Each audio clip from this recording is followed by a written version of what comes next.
Muy buenas noches con todos y todas. Bienvenidos a esta primera conferencia del año 2024, que a su vez representa la 38ª conferencia que organiza el Patronato de la Universidad Nacional de Ingeniería, ProUni, desde noviembre del año 2020. Y por supuesto, siempre con la participación de destacados profesionales. En esta oportunidad tenemos la participación del ingeniero Luis Baba Nacao como ponente y como panelistas la señora Susana Elespuru y el ingeniero José Rosas, que nos permitirá tener una visión de lo que podemos esperar en este año 2024 desde el punto de vista económico y financiero. Nuevamente, bienvenidos y disfrutemos de esta conferencia.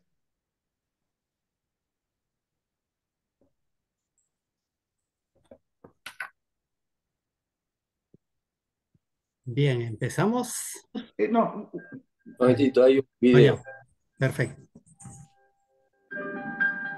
La antigua escuela de ingenieros, fundada en el año 1876 por el ingeniero polaco Eduardo de Havilland durante el gobierno del presidente Manuel Pardo, cambió a Universidad Nacional de Ingeniería el año 1955. A lo largo de los años han pasado ilustres profesionales que han dejado huella en la universidad y en el país, entre los que podemos destacar a don Alberto Benavides de la Quintana, distinguido geólogo, así como a don Guido del Castillo Echegaray, distinguido ingeniero de minas. En el año 1997 se firmó el acta de constitución del Patronato de la Universidad Nacional de Ingeniería, con la finalidad de contribuir a elevar la calidad académica de nuestra alma mater, siendo don Alberto el presidente fundador. El patronato ha contribuido con muchas obras desde su fundación, bajo el liderazgo de don Alberto, las mismas que continuaron con don Guido del Castillo y ahora continúan bajo el liderazgo del ingeniero Roque Benavides Ganosa, actual presidente del patronato.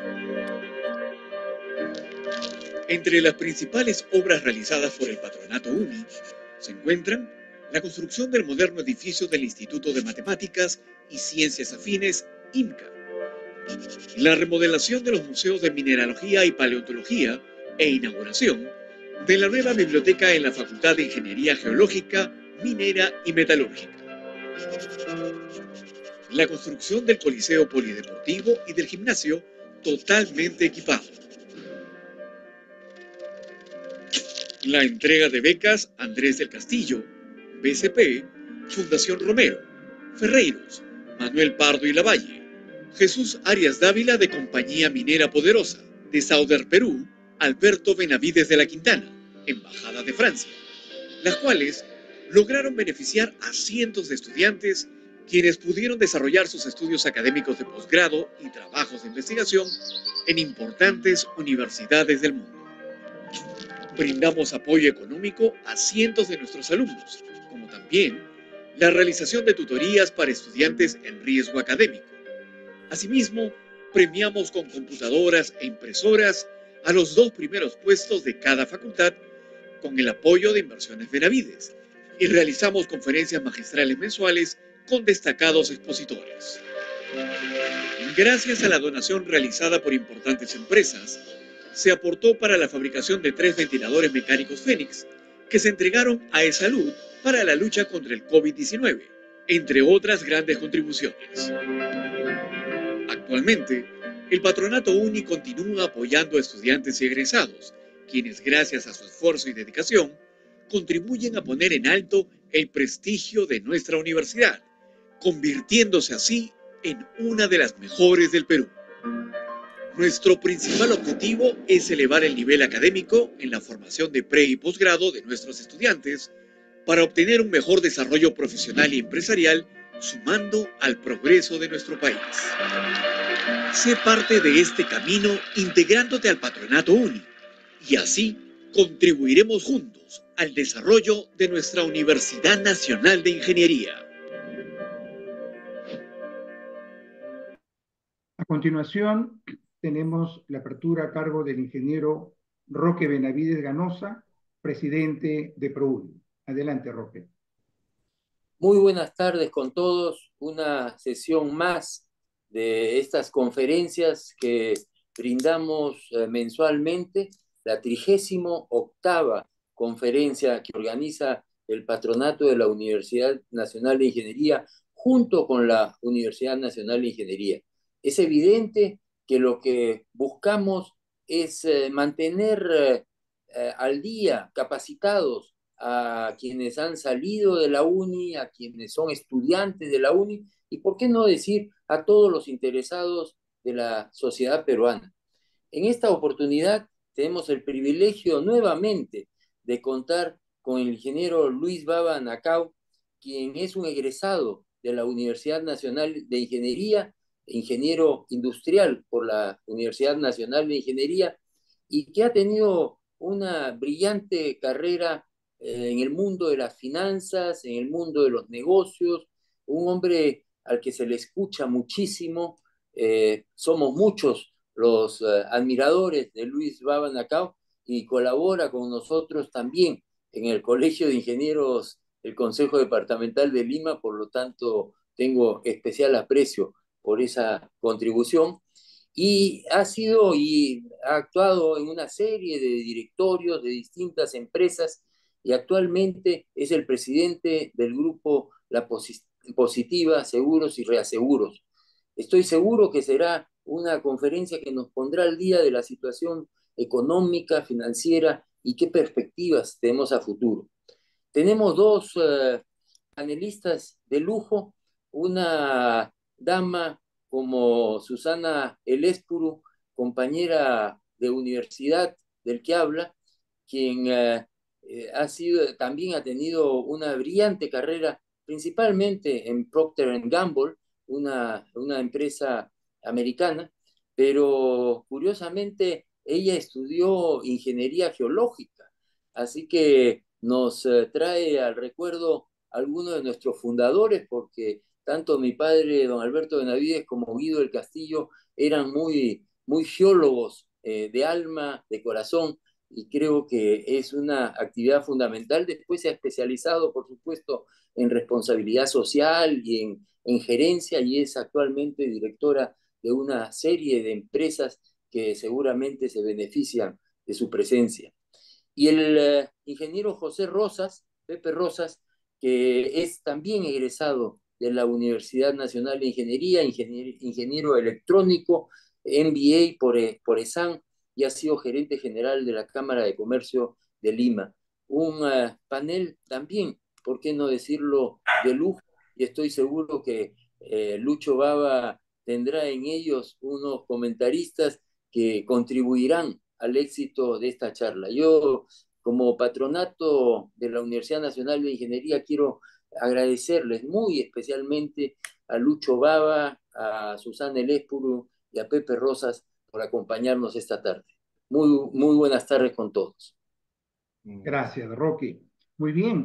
Entonces, a continuación, permítanme leerles muy rápidamente el CV de Lucho Baba de la siguiente manera, ¿no? Es ingeniero industrial de la Universidad Nacional de Ingeniería, ha sido miembro del directorio de la Corporación Andina de Fomento, del Banco Exterior de los Andes y España, Extebandes, del Banco de la Nación, de la Comisión Nacional Supervisora de Empresas y Valores, de la empresa siderúrgica Siderperú, de Entel Perú, de Cemento Norte Pacasmayo, de Petróleo del Perú, Petroperú, de la Comisión Nacional de Medio Ambiente, CONAM, de Química del Pacífico, Químpac, de Agroindustrial Paramonga, de la Corporación WOM, entre otros.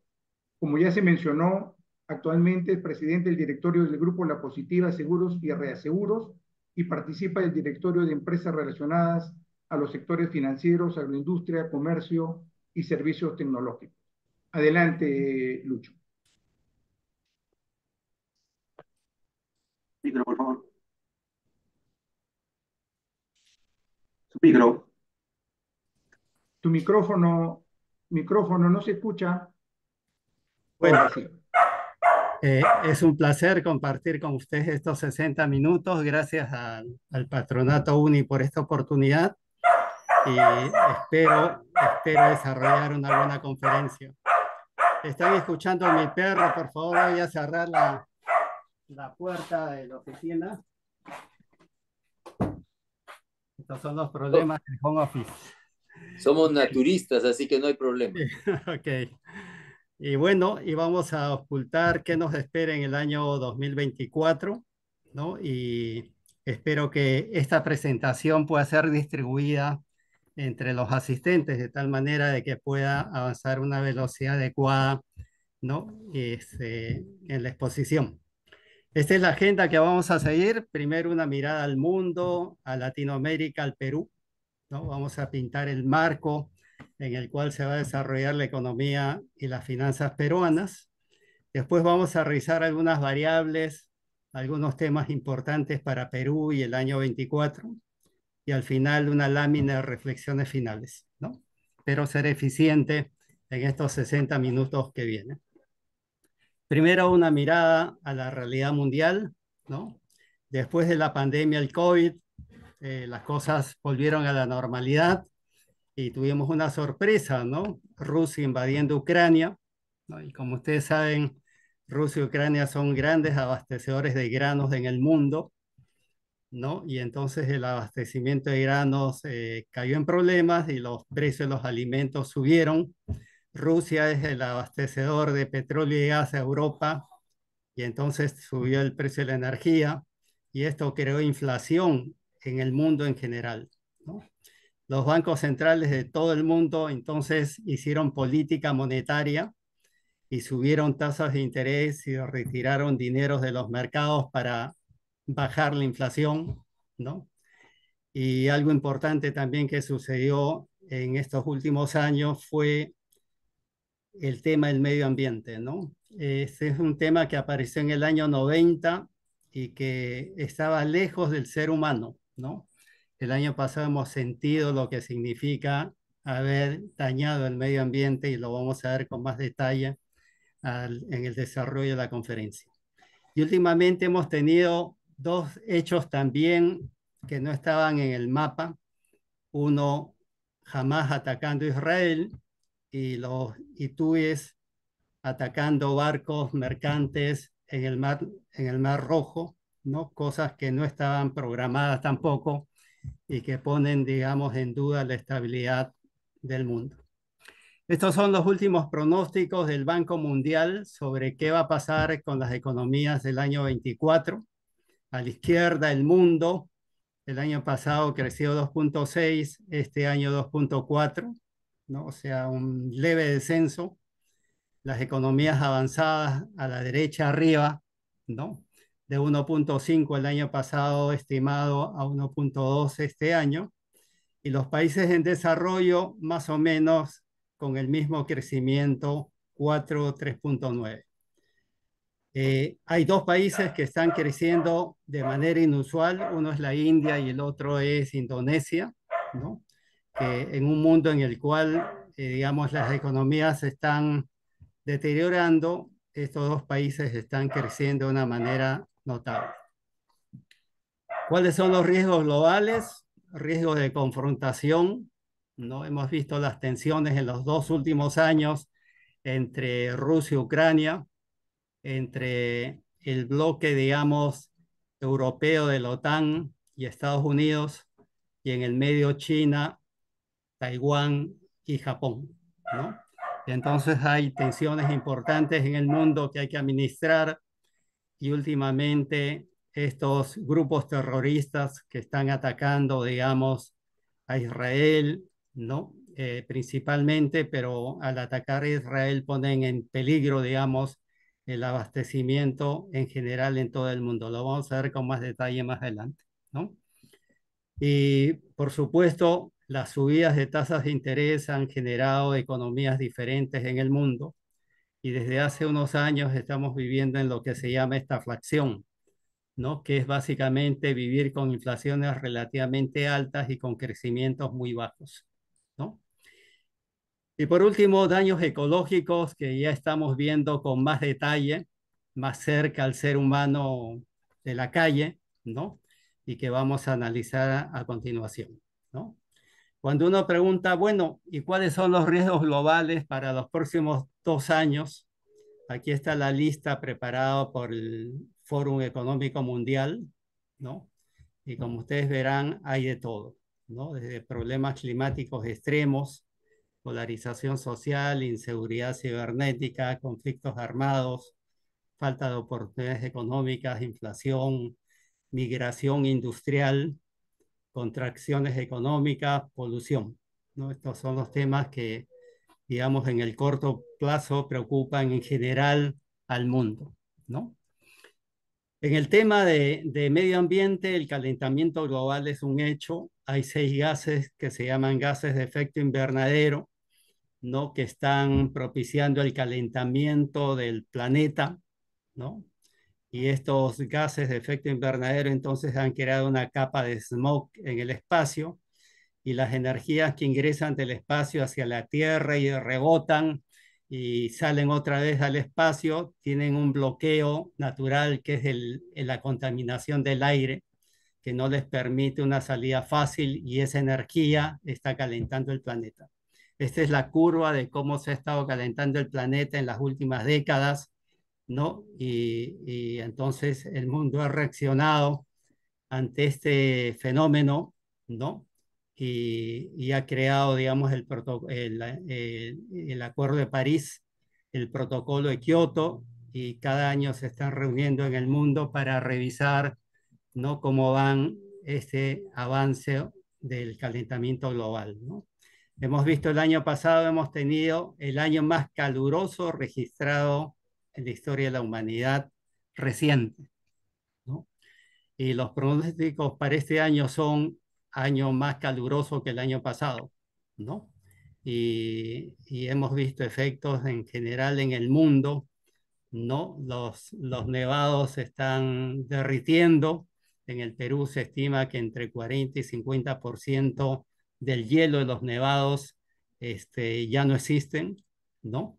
En los polos está sucediendo una cosa parecida y toda esta agua está desembocando en los océanos y muchas ciudades probablemente en el futuro van a desaparecer porque los océanos están subiendo de nivel producto de estos descongelamientos de nevados y polos, ¿no? También parte del planeta se está desertificando, hay falta de agua y está propiciando entonces las migraciones masivas y las extinciones de algunas especies en el planeta. De 9 límites planetarios ya se han sobrepasado 6, ¿no? Esto es un alerta importante en general en el mundo, ¿no? Y cuando uno se pregunta, bueno, y a un plazo un poco más largo, ¿cuáles son las preocupaciones fundamentales a nivel global? ¿No? Aquí están 5 pintados de verde, tienen que ver con medio ambiente, ¿no? Entonces, hay una preocupación importante que hay que administrar en los próximos años, ¿no? Y el quinto, sexto, séptimo, octavo y noveno tienen que ver con desinformación y malinformación, resultados adversos de la tecnología, principalmente inteligencia artificial, migración involuntaria, producto de estos fenómenos de medio ambiente principalmente, inseguridad cibernética y polarización social. Estos son los temas, digamos, que hay que administrar a mediano plazo. América Latina, abajo verán, ¿no? El año 2022 creció 4.1, el año pasado 2.3, este año el Fondo Monetario dice que las cosas van a ser iguales que el año pasado, ¿no? Y probablemente 2.3 no alcanza para solucionar los problemas de desempleo e informalidad que hoy día amenazan a América Latina en general, ¿no? ¿Cómo va la inflación en América Latina comparado a países, ¿no? Perú, felizmente, de los que hoy día están dominando la inflación, ¿no? Y de las más bajas en general en América Latina. Ahí verán las inflaciones, ¿no? De Chile, Paraguay, México, Brasil, Colombia, que son mucho más altos que los de Perú, ¿no? El Banco Central está haciendo, creo yo, un trabajo sobresaliente en general con su política monetaria. ¿Cómo va el sol peruano con respecto a las demás monedas? El sol peruano, sin lugar a dudas, entre los países latinoamericanos que tienen moneda, ¿no? en todo este lapso de tiempo, ¿no? De los últimos 23 años, el sol se ha devaluado con respecto al dólar solamente 6%, ¿no? Que es nada, ¿no? En América Latina probablemente el Perú es el país que tiene la moneda más dura de América Latina, solamente comparado con el peso chileno. Fíjense, en 23 últimos años el peso chileno se ha devaluado 66%, o sea, 10 veces más que el sol peruano, ¿no? Y qué decir del peso colombiano, mexicano, brasilero o argentino, ¿no? Ustedes ven, esas cifras son cifras importantes. Este es un gran mérito del Banco Central peruano y probablemente el cambio constitucional que en el año 93 se hizo y se le dio autonomía al Banco Central, ¿no? Y se le prohibió al Banco Central financiar al sector público y al privado, ¿no? Con lo cual, digamos, se le dio, digamos, una estabilidad al Banco Central y a la política monetaria implementada por el banco, ¿no? ¿Qué más hay de bueno para Perú? La deuda pública más baja con respecto al PBI en América Latina y las reservas más altas en América Latina también con respecto al PBI, ¿no? Entonces hay lo que se llama Perú, tiene fundamentos, inflación baja, moneda muy estable, muy dura, una deuda pública de las más bajas en América Latina, reservas internacionales estupendas, ¿no? Estupendas. ¿Qué más está sucediendo en América Latina? ¿No? Hay un cambio, creo que sustancial, ¿no? En El Salvador, con Bukele, ha tenido un éxito notable en combatir la delincuencia, la inseguridad ciudadana. De ser el país más peligroso de América Latina, hoy día es el país más seguro de América Latina, ¿no? Daniel Noboa en Ecuador, ¿no? Acaba de ingresar a la presidencia, ha tenido, digamos, un ataque importante de los, de los, de los sectores, digamos, informales de Ecuador y tiene una tarea importante hoy día en Ecuador. Javier Milei, ¿no? Un liberal a ultranza, ¿no? Tratando de arreglar, digamos, el problema de 60 años de Argentina. Venezuela enderezándose, ¿no? Estados Unidos le ha levantado el dedo y contra elecciones pronto en Venezuela, ¿no? Y Chevron otra vez operando en Venezuela y estos 2 últimos años Venezuela está creciendo y probablemente este año también se va a notar un crecimiento importante porque ya Venezuela está exportando petróleo y ese efecto se ve en la calle inmediatamente, ¿no?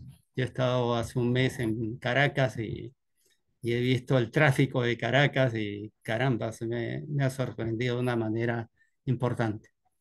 Y han sucedido cosas, digamos, que ya tocan al ciudadano de a pie, ¿no?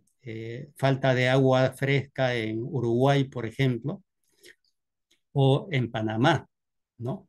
Hoy día hay una cola de barcos tratando de cruzar el canal de Panamá, ¿no? El lago que alimenta las esclusas y que provee agua potable a la población panameña, ¿no? Está al 5% de su capacidad, ¿no?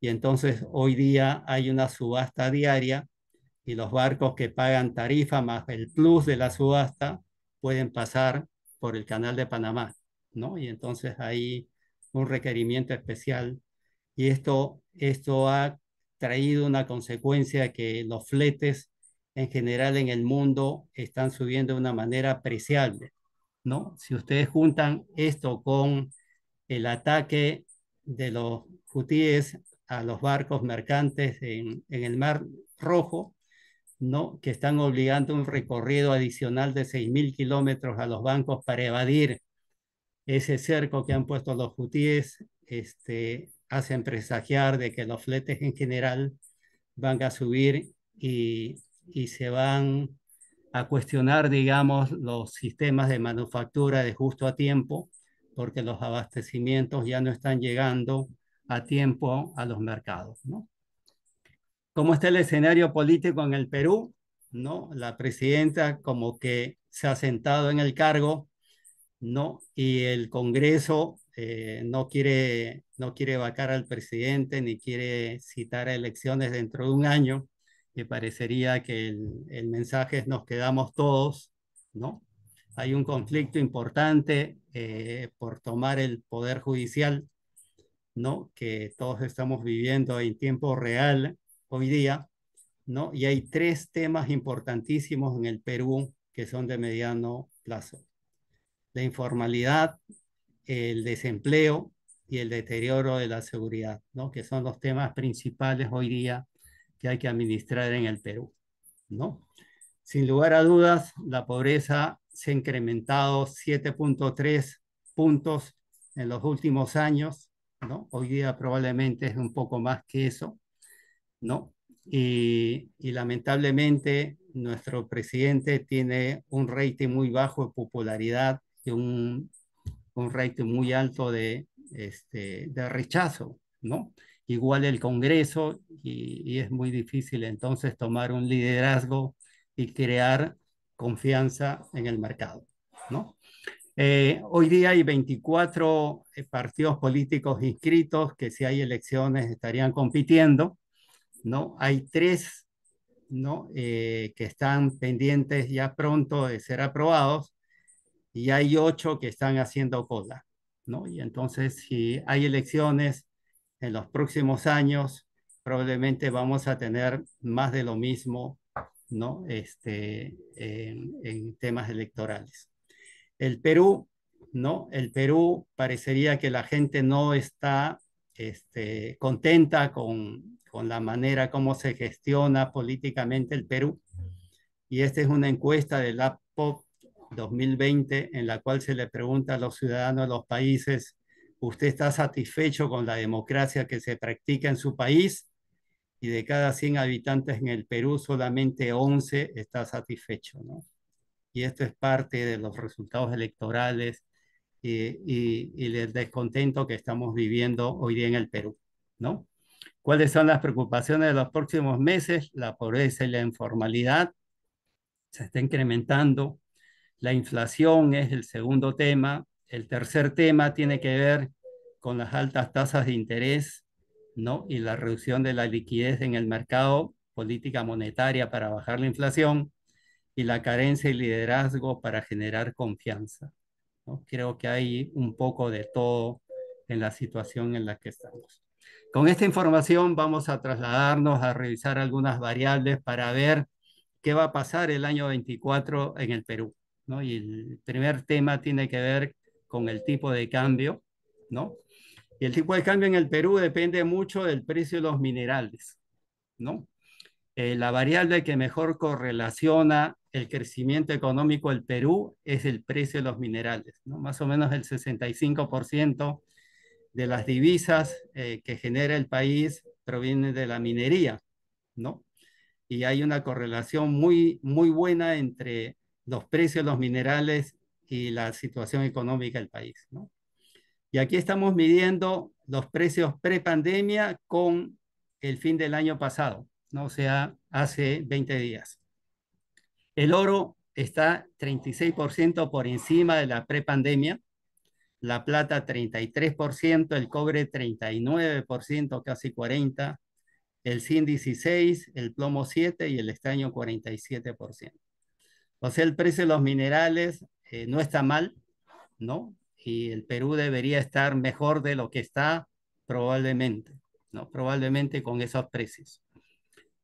Estos son los otros bienes, otros productos que produce el país. El azúcar está 84% por encima de la prepandemia. El maíz, el precio del maíz está 22% por encima.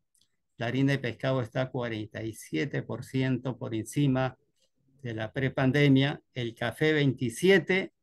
El cacao en los últimos meses ha subido 72%, ¿no? Algo increíble también, ¿no? Y esto tiene que ver con los temas de medio ambiente, Costa de Marfil y Ghana, que producen el 72% del cacao que se consume en el mundo, han tenido problemas de medio ambiente y hoy día su producción ya no es la que era antes y entonces el precio del cacao se ha disparado.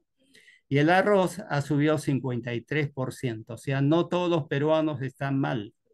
Hay un grupo de peruanos que les va muy bien porque los precios han subido de una manera notable, ¿no? Notable. ¿Cómo va a estar la balanza comercial en el año 24? A la derecha verán, el año pasado hemos tenido un superávit comercial de 16.000 millones. Este año se prevé que vamos a tener una superávit comercial de casi 15.000 millones, ¿no? O sea, va a haber dólares, probablemente va a haber dólares. ¿Cómo están las reservas internacionales en el Banco Central? El año 22 acabamos con 71.000 millones de reservas. El año pasado hemos acabado con 73.000 millones de reservas. En otras palabras, el Banco Central tiene más que todos los soles ahorrados por personas naturales y empresas en la banca, colocada en depósitos. Si ustedes suman los soles que hay depositados en los bancos por empresas y personas, eso suma como 54.000 millones de dólares. Y el banco tiene 73.000 millones de dólares. O sea, si algún día todas las familias y todas las empresas decidiesen cambiar sus soles a dólares, el Banco Central tiene los dólares para cambiarles a todos sus soles y les sobrarían 20.000 millones de dólares todavía, ¿no? Eso quiere decir de que probablemente el tipo de cambio debería estar entre 3.50 y 3.60, ¿no? Y no el 3.70 y tantos que está hoy día en el Perú, ¿no? Entonces, en fundamento, el dólar debería costar menos de lo que vale hoy día en la calle. Va a haber volatilidad, probablemente va a haber volatilidad porque hay acontecimientos en el mundo, pero en términos fundamentales el tipo de cambio todavía está muy por encima de lo que debería valer, ¿no? Y cuando empiece a caer la tasa de interés de la Fed, el dólar se va a depreciar aún más y probablemente el sol tienda a revaluarse en los próximos meses. El Banco Central hace una encuesta todos los meses y aquí están cómo ha ido la encuesta del Banco Central el último mes. Cuando se le pregunta a los analistas económicos, a los economistas del Perú, ¿cuánto piensa que acabará el dólar en el año 24, este año? El consenso dice 3.78. A los banqueros dicen 3.80. Y los que no son banqueros, empresas no banqueros, 3.80. En otras palabras, no debemos de tener ningún temor en que el dólar se va a disparar en condiciones normales. No debería suceder nada, absolutamente nada, ¿no? Con el tipo de cambio. Al contrario, la preocupación es de que el sol se revalúe aún más en los próximos meses. ¿Cómo va la inflación? ¿No? Aquí están los precios de algunos productos que tienen que ver con la canasta alimentaria, ¿no? Y la energía.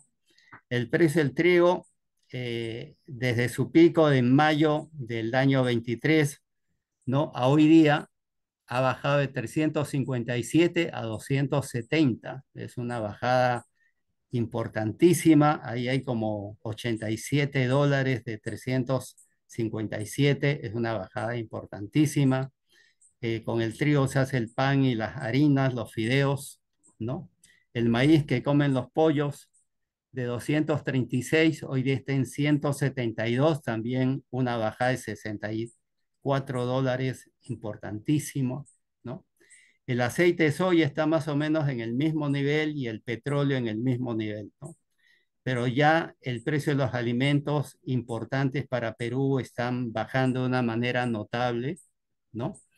Y aquí están, digamos, las inflaciones, cómo han ido a través de los años, ¿no? Y como ustedes habrán visto ahí, año 21 hemos tenido 6% de inflación, año 22 8% de inflación, que eran inflaciones inusuales para el Perú, ¿no? Porque nuestro promedio ha sido 3% en los últimos 20 años, ¿no? Y de repente, no por motivos internos, sino por inflación importada, la inflación se ha disparado. El año pasado, la inflación ha caído de una manera importantísima, como ustedes podrán apreciar ahí en el gráfico, ¿no? Y los últimos 12 meses hemos tenido una inflación de 3,24%, ¿no? Que bueno, después de 8%, tener una inflación de 3,24 es algo notable, ¿no? Y básicamente esa inflación ha sido inflación proveniente de la guerra de Rusia con Ucrania, ¿no? Y la subida del precio del combustible y algunos insumos como fletes, por ejemplo, que ya se están normalizando de alguna manera, ¿no? Y el Banco Central se maneja con metas de inflación, ¿no? Y la meta del Banco Central es entre 1 y 3% y estamos en 3,24, ¿no? O sea, buena noticia para Perú. Y esto se puede ver reflejado en la política monetaria de las tasas de interés del Banco Central. Las barras verdes son la tasa de interés de referencia del Banco Central y como verán a la derecha, esas barras verdes están descendiendo. Eso quiere decir que el Banco Central está tomando decisiones y está bajando la tasa de interés en la medida de que los resultados de inflación también son mejores, ¿no?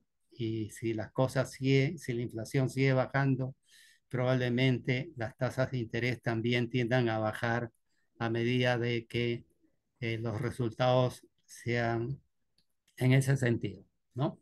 ¿Qué ha pasado en estos últimos años en que ha habido inflación importante y los sueldos no han subido? ¿No? A la encuesta de qué ha hecho el habitante común y silvestre en el Perú, ¿no? Por supuesto, ha dejado de comprar ropa, 32%, alimentos, 29%, ha estado alimentándose probablemente menos y mal, salir a comer fuera del hogar, 27%, y seguramente hacer menos actividades de ocio como viajes, cine, espectáculos, 18%, ¿no? Y por supuesto esto tiene su correlación con aquellos que producen ropa, venden alimentos, ¿no? Y todas las actividades de entretenimiento, ¿no? Esos son los más afectados, ¿no? Cuando en la encuesta del Banco Central del último mes de diciembre se ha hecho la encuesta y se pregunta cuánto cree que acabará la inflación este año 24, los economistas dicen 2,70, los banqueros dicen 2,95 y las empresas no bancos dicen 3,50, ¿no? Lo probable es que acabemos por debajo de 3, que es la meta, y volvamos a la normalidad en el Perú. Buena noticia, muy buena noticia en general para el país. ¿Cómo ve el crecimiento económico? Arriba es el crecimiento económico expresado como Producto Bruto Interno. Están en barras. Como ustedes verán, hemos tenido un desarrollo siempre creciendo la economía, ¿no? Y solamente en 2 periodos, 2 años, hemos tenido de crecimiento. En el 98, la crisis del Asia y la pandemia en el año 2020, ¿no? Pero en general nuestra currícula de crecimiento ha sido muy buena. En los últimos años el crecimiento se ha reducido de 6 a 3 a 2, ¿no? Y abajo a la derecha verán de los crecimientos en los últimos meses han sido negativos, ¿no?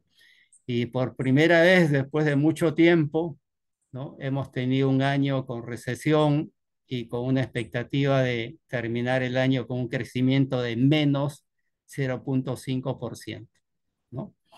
Para este año se prevé un crecimiento, nosotros pensamos de que va a ser alrededor de 2%, ¿no? Eh, eh, eh, Probablemente no hay muchas inversiones grandes, ¿no? La ampliación del aeropuerto Jorge Chávez, ¿no? La pista número 2, el nuevo terminal. El puerto de Chancay sí va a tener un efecto importantísimo en las economías de los próximos años, principalmente. Este año en noviembre viene el presidente chino, ¿no? A PEC y van a aprovechar para inaugurar este puerto de Chancay. Es un puerto que empieza con 3 muelles va a 10 y después probablemente a 15 muelles, ¿no? Tiene una zona de 900 hectáreas para contenedores y tiene una zona exclusiva para empresas, ¿no? Que se van a instalar ahí, ¿no? Y que van a ser probablemente una zona de tratamiento especial, ¿no? Y entonces el puerto de Chancay va a ser el hub de puertos de América del Sur, ¿no? Y donde se va a transbordar mercadería y probablemente va a haber mucha industria que va a aprovechar esta ventaja competitiva que tiene el Perú, ¿no? Y en Puno tenemos este proyecto de litio, ¿no? El litio tiene un precio de $10.000 la tonelada, ¿no? Y parecería que este yacimiento son varios millones de toneladas de litio, ¿no? Ojalá, ¿no? Pueda implementarse pronto este proyecto de inversión importante, ¿no? Cuando se le pregunta a los economistas cuánto cree que crecerá el Perú este año 24, 2.5, los banqueros dicen 2, los no banqueros dicen 2.5, ¿no? O sea, hay una expectativa. Ahora, ¿por qué si el año pasado decrecimos 0.5, por qué este año vamos a crecer 2%, ¿no? Y las justificaciones son primero que el año pasado empezamos enero, febrero casi muerto con marchas y violencia en el Perú, ¿no?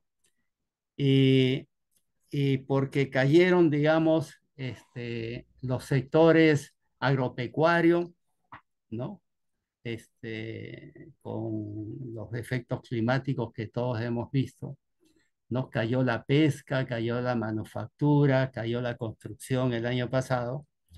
Y desde esa base más pequeña, ¿no? Va a haber un efecto estadístico, ¿no? Y sobre eso probablemente la agricultura va a estar muchísimo mejor y la pesca también va a estar muchísimo mejor que el año pasado, ¿no?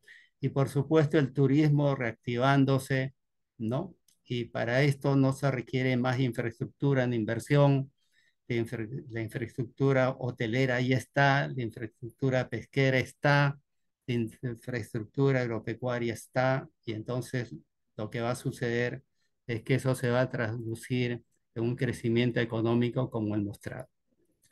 El tema 5 tiene que ver con las entidades financieras y las nuevas tasas de interés, ¿no? En lo que va en lo que va del año pasado de diciembre 22 a noviembre 23, que son las últimas estadísticas, el total de activos de los bancos creció 2%, las financieras 3%, las cajas municipales 8%, ¿no? Sin embargo, las utilidades netas de la banca han decrecido 7%, la utilidad de las financieras ha decrecido 69% y la utilidad de las cajas municipales ha decrecido 55%, ¿no? Y esto es producto probablemente de la mayor pobreza, el desempleo que hay en el Perú, ¿no? Y que ha propiciado que las instituciones financieras tengan que hacer más provisiones, sean más cautas en sus créditos, ¿no? Y eso ha ido directamente a la vena, ¿no? De los estados financieros en las instituciones financieras, ¿no? ¿Cómo ha ido la tasa de interés pasiva, o sea, la que pagan los bancos a los depositarios, ¿no? Y ustedes ahí podrán ver, por ejemplo, en la penúltima columna a la derecha, para depósitos hasta un año, hasta 360 días, ¿no? Las tasas subieron de 1,80 a 4,97 y con la bajada de tasas de interés decretada por el Banco Central, ¿no? Verán de que del año 23 al año 24 las tasas han empezado a bajar para los depositarios a medida que el Banco Central va haciendo que la tasa de interés sea, de referencia sea más pequeña. ¿Y qué ha pasado con los créditos? La tasa de interés a los créditos, ¿no? La primera que aparece ahí, la primera línea son las corporaciones, que son las empresas que en el Perú venden más de 300 millones de soles al año.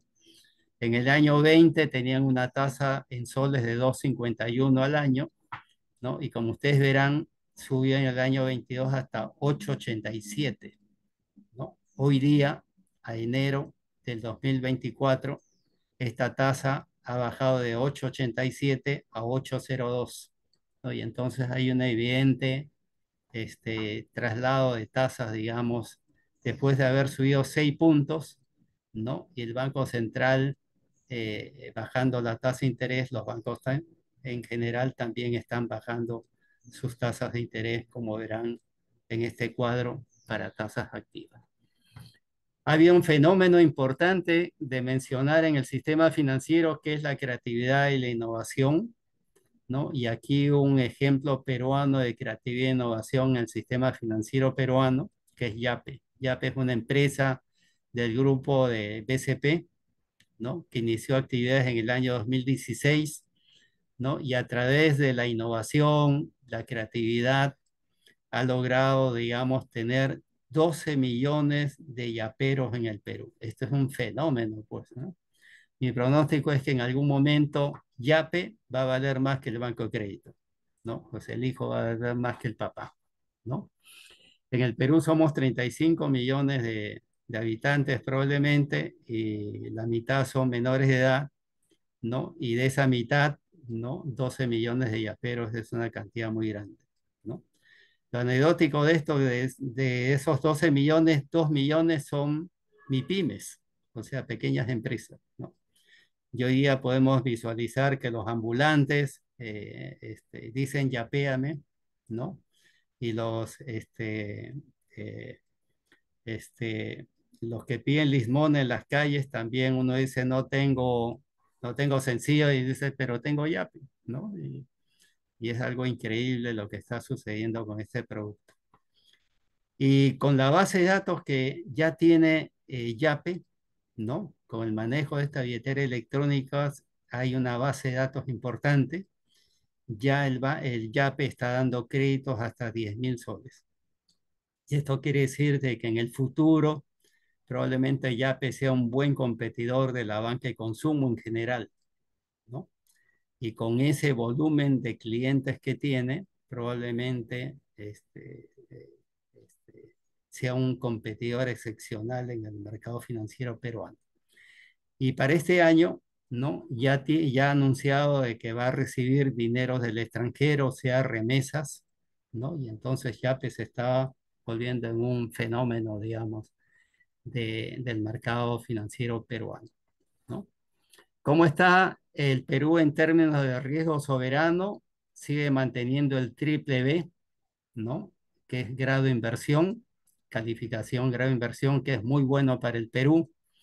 Es bueno para captar inversiones porque quien invierte quiere invertir en un país que tenga fundamentos, ¿no? Y buena calificación, por lo tanto, ¿no? Y Perú manteniendo triple B es sin lugar a dudas el segundo país en América Latina con mejor calificación junto a México y Panamá, ¿no? Que es mucho decir.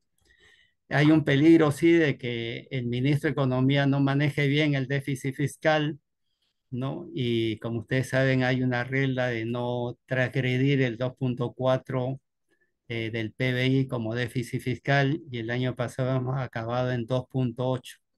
Después de 20 años, ¿no? Hemos vulnerado esta disciplina fiscal, ¿no? Y esto es peligroso porque esto tiene que ver con la calificación del país, ¿no? Y este año tenemos que volver otra vez a tener un déficit fiscal menor al 2,4 porque ponemos en peligro que nos bajen otro escalón la calificación del país, ¿no?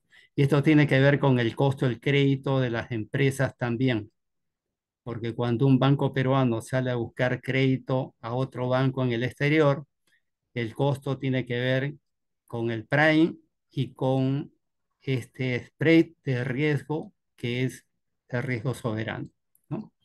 Y entonces si el riesgo es riesgo soberano, el banco peruano accede a una tasa menor, ¿no? de interés en el mercado internacional y puede trasladar ese costo a la empresa local, ¿no? Hay que cuidar mucho este tema. El tema 6 tiene que ver con riesgo climático, ¿no? Hacía tiempo que no teníamos una pérdida tan importante, ¿no? Por riesgo climático, hemos perdido pues el 80-95% de los arándanos, los limones, los mangos, ¿no? No ha habido pesca suficiente para mantener, digamos, activo el sector pesquero nacional, ¿no? Y hemos tenido unos fenómenos increíbles, ¿no? Hemos visto el lago Titicaca seco, el río Amazonas seco por falta de lluvias, ¿no? Estamos experimentando ya en carne propia lo que es el cambio climático, ¿no? Como ustedes han podido comprender. Y esto no es un detalle de poca monta, ¿no? Aquí están los efectos de los riesgos climáticos.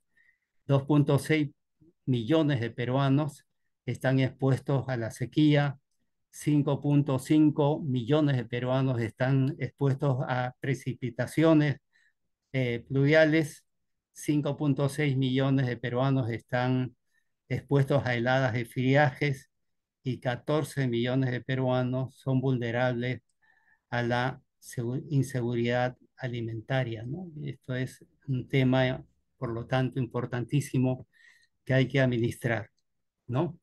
Y otra cosa buena para este año 24 es el clima en el Perú, ¿no? La foto de arriba es la foto de cómo estaba el mar de caliente en el mes de noviembre. Y la foto de abajo es una foto más o menos actual de lo que es el calentamiento, ¿no? Del océano peruano, el mar peruano exclusivamente en el norte, y verán de que ha habido una corriente, el ciclón del Pacífico, que ha enfriado el agua en las costas peruanas y entonces los pronósticos ya no son tan catastróficos como pensamos, ¿no? El niño fuerte hace unos meses estaba en 49% de probabilidad, ¿no? Hoy esa probabilidad ha bajado sustancialmente y hoy día ya no estamos preocupados. Probablemente el clima va a estar 2 grados más de lo usual, ¿no? Pero ya los daños no son tan catastróficos como los que pensamos inicialmente. Aquí están los mapas, digamos, de las lluvias para los próximos meses. Los 3 mapas de abajo son enero, febrero, marzo. Y como ustedes verán, ya aparecen lluvias, ¿no? En algunos lugares más lluvia que en otros lugares, ¿no? Pero no son lluvias tan intensas como pensábamos hace unos meses. Pero sí preocupan los puntos de sequía, que están básicamente en el sur del país y que sí preocupan porque ahí hay zonas muy pobres, ¿no? Y probablemente esto va a afectar a la agricultura y al ganado que hay en esos lugares, ¿no? Y aquí están el grado de temperatura que va a haber en el país en enero, febrero, marzo, que son los 3 mapas de abajo. Y como verán, enero y febrero van a estar, enero más caliente que febrero, y marzo probablemente ya con una temperatura mejor, digamos, en general en el país, ¿no?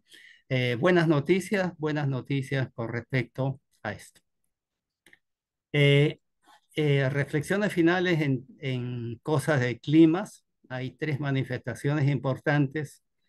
La primera es, nos enfrentamos a una crisis climática, ¿no? La segunda es el calentamiento excepcional que estamos experimentando. No es algo que hayamos visto antes en la historia de la humanidad, ¿no? Importante manifestación de una autoridad en términos de climáticos.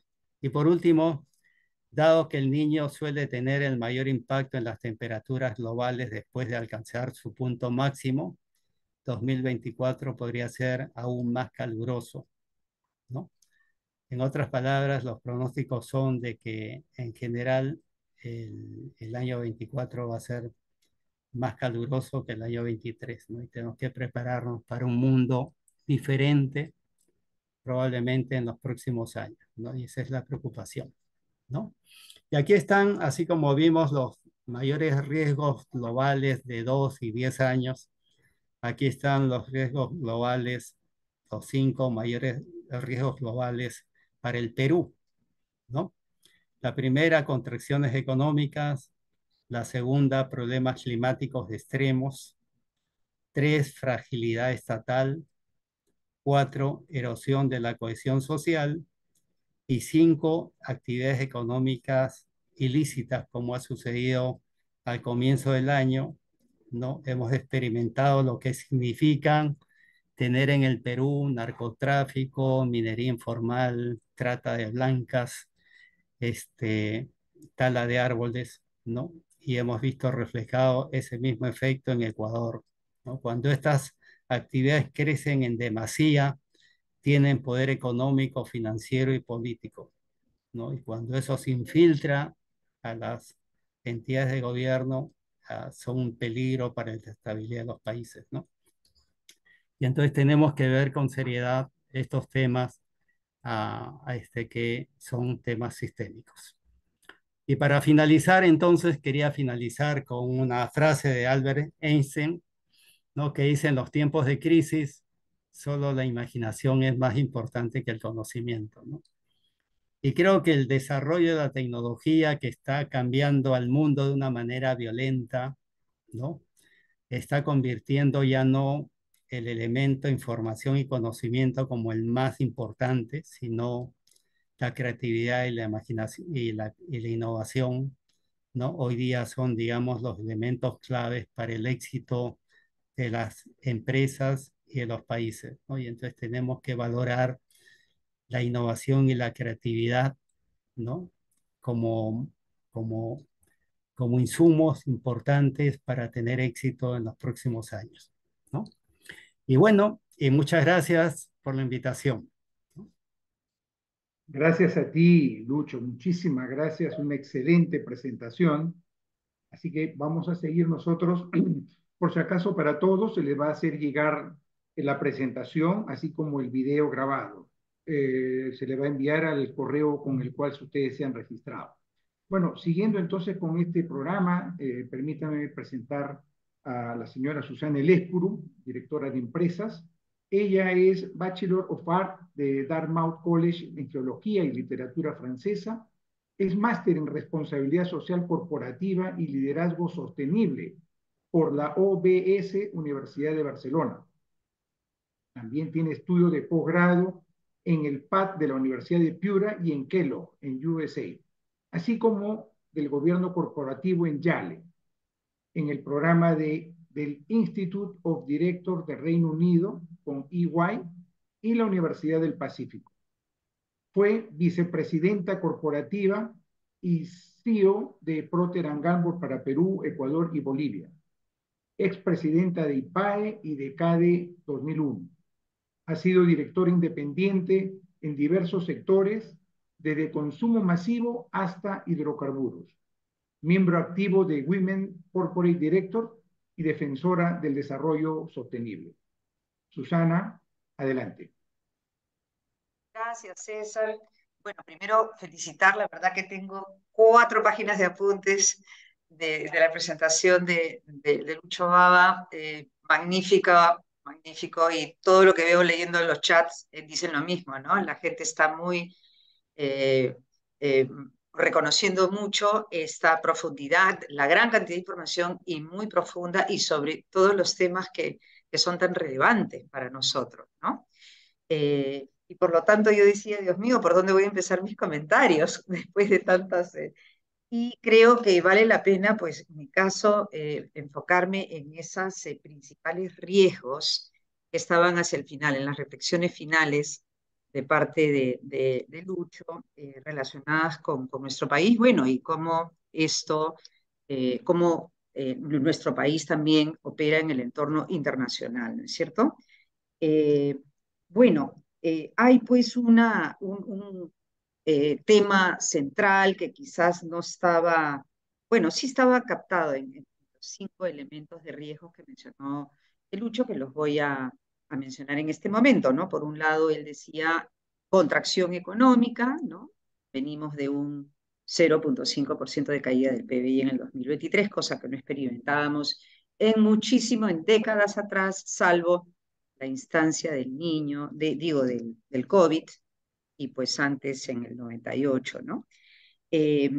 todo lo que tiene que ver con el cambio climático, es ciertamente otro riesgo que él mencionó, la fragilidad estatal, ¿no?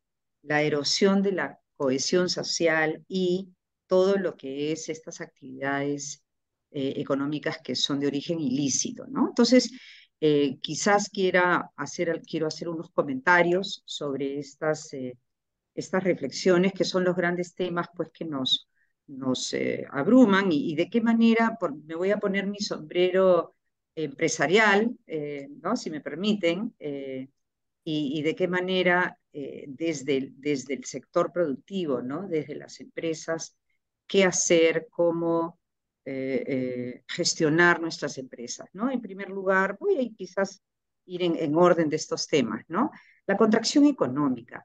O sea, aquí, como dijo Lucho en algún momento, hay empresas que crecen, hay sectores que crecen y hay otros sectores que decrecen, ¿no? La pregunta que nos debemos hacer cada uno en la actividad económica, empresarial en la que estemos es, bueno, ¿en qué sector estamos? ¿Cuál es la tendencia de ese sector? Estamos ante, digamos, sectores que han sufrido producto de factores externos, como agro el año pasado, que cayó producto ciertamente de los fenómenos climáticos que experimentamos. Pesca, ni hablar, no hubo prácticamente temporada de pesca, salvo al final un poquito en los últimos meses del año y con muy pocas cuotas, ¿no es cierto? Construcción, ¿no? Con sus propios elementos pues, relacionados también con las tasas de interés, etcétera, etcétera. Turismo, porque claro, tuvimos pues un pésimo principios de año, ¿no? Pero finalmente en el 2024, ¿en qué sector estamos? ¿No? ¿En qué sector estamos operando y cuáles son? O sea, hacer una segmentación.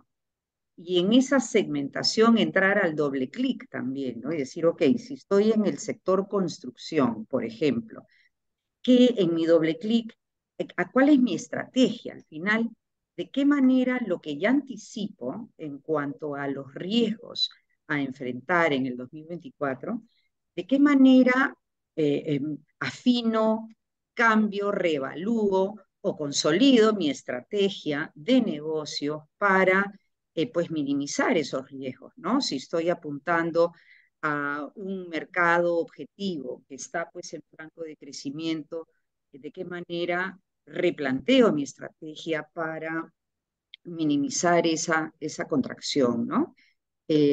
Si estoy en el sector que tiene que ver con factores externos, como en el caso de agro, como en el caso de pesca, por ejemplo, ¿no? Donde tenemos factores que no dependen de nosotros, pero sí lo que estamos observando en cuanto a aquellos factores que golpearon tanto aquellos factores externos que golpearon tanto a estas actividades económicas, en este año pues todo apunta a que será un año más positivo, ¿no? En cuanto al agro, en cuanto a esto, pero ciertamente eh, tenemos que, en términos generales, hacer una evaluación de riesgos en aquello que sea nuestro quehacer empresarial para determinar, así como tenemos los grandes riesgos del país, pues cuáles son aquellos que nos afectan